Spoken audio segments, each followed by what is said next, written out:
this tutorial, we'll go into some more depth into some advanced strategies that you can search library and information databases. Let's start with phrase searching. Let's say I'm doing a search and I want to learn about digital libraries because it's an area I'm interested in getting into perhaps when I graduate.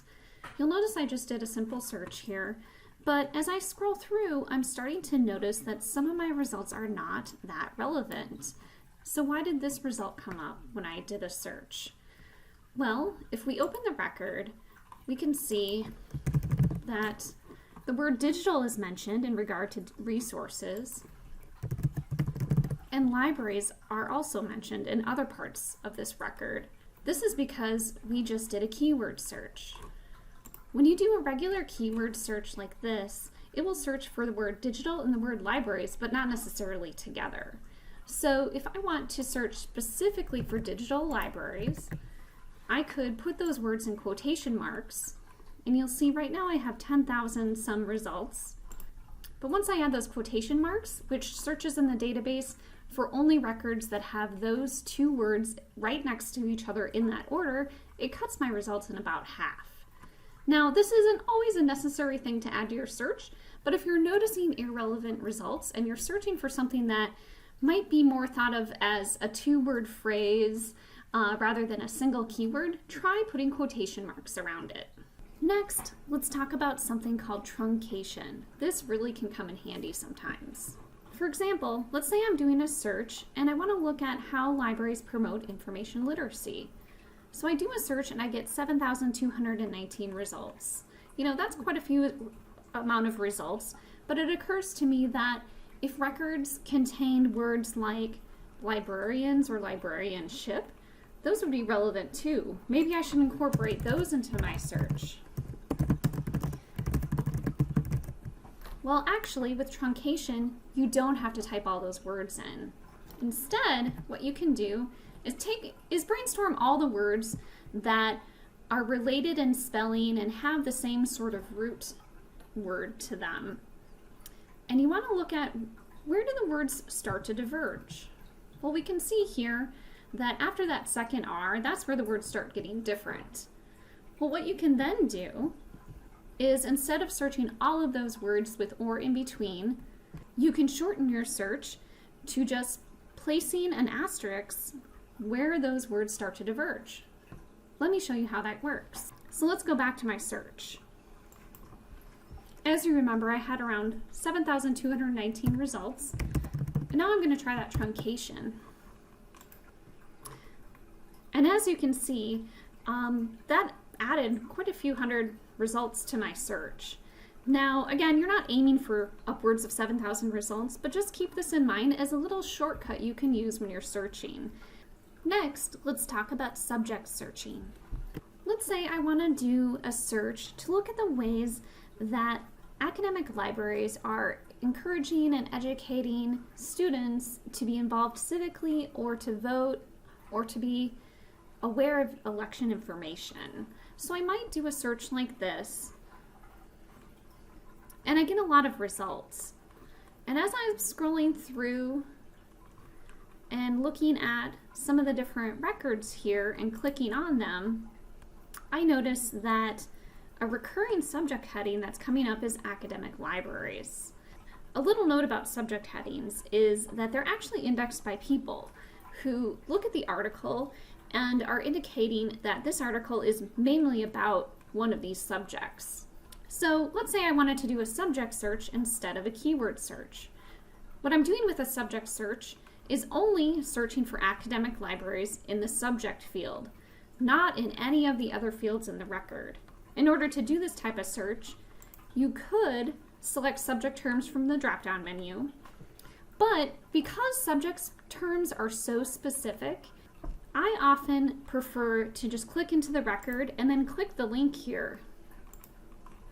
And what that will do is perform a subject search for all the articles related to academic libraries. Then, of course, I would want to narrow my search by adding in those other keywords in combination with that subject. And that has given me a much more precise search. Another note about subject headings is that even if an article uses terminology such as college libraries or university libraries throughout the article, as long as that academic library's subject heading is applied to the article, you should be good. So subject searching isn't always necessary, but something to try. Now I want to talk about another one of my favorite strategies, which I like to call tracing the conversation, or alternatively, tapping into the scholarly conversation. Basically, this strategy starts with a specific article or other source. In this case, let's take a look at the very groundbreaking article by Fubazi Itar on vocational awe. Now, if I found this to be really essential to my research and I want to dig into it deeper, one of the first things I might try doing is taking a look at the cited references. Oftentimes these are at the end in a works cited or reference page, but sometimes in footnotes. In this case, it's an open access article, but you might find it in a PDF version.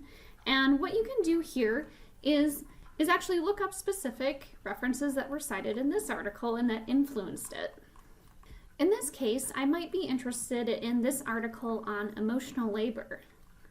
So what you can do there to look up the full text of this article is to just copy and paste the title into Click Search is usually where I first check. You can also try Google Scholar, or if you know it's an open access article, you could try searching the open web. But I often start with Click Search. And it looks like I have found the article right here. So I can click on it.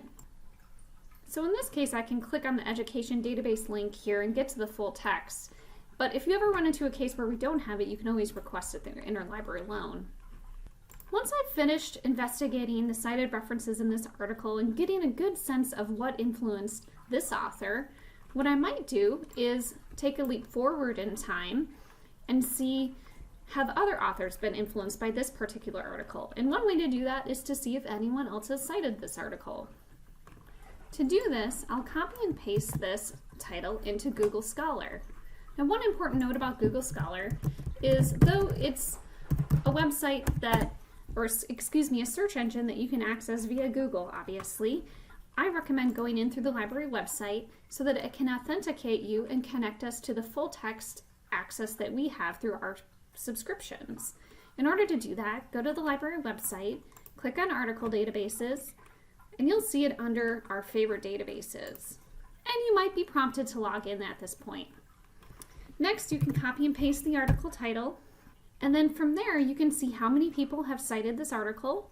58, not bad for an article published in 2018, but this is also a link that will bring you to all the articles that did cite it. And one thing to note here is oftentimes you'll have a link to the full text of the article, whether it's open access through a website or a link here where you can find it at St. Kate's, and that will bring you back into our library databases. Or alternatively, you might not see any links. In those cases, you can click the double arrows and then click the requested at St. Kate's. And this will give you that one-click access to be able to request it through interlibrary loan. The reason why I really like this search strategy is once you've found a number of articles on your topic, it's really great to be able to trace them and see what kind of impact they've made, and then you can start to see the connections between different scholars' work. I hope you find these advanced strategies useful. Though you won't use them for every search, they're really good options to know about and have ready to use in case you need them. And remember, your first search is never your best search. But if you do get stuck, don't worry, help is right around the corner through the help page on the library website. Happy searching!